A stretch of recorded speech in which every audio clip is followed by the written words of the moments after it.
Баршаңызға қайырлы күн. Бір жасағаннан ақ керемет әрі дәмді шығатын пирожкидің рецептісімен бөлісемін. Ұнымызға дрожжымызды, тұзымызды, сұйық майымызды салып, суымызды құйып, жақсылап қамыр илеп аламыз.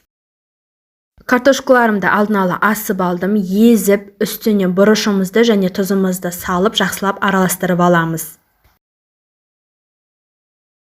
Мінекей менің қамырым ашып дайын болды. Осыны домалақ бөлшектерге бөліп аламыз барлықтарын қамырларымызды.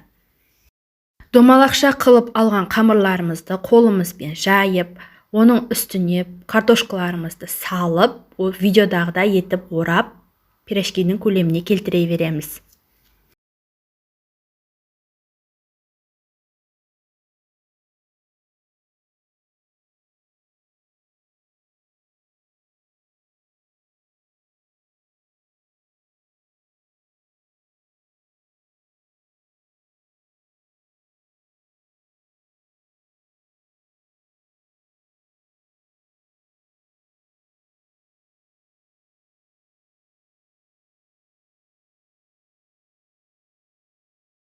Мінекей осылай барлық қамырларымызды дайындап аламыз. Дәл пирожкидің көлемінде қылып, енді қызып тұрған майымызда пирожкилерімізді пісіріп аламыз.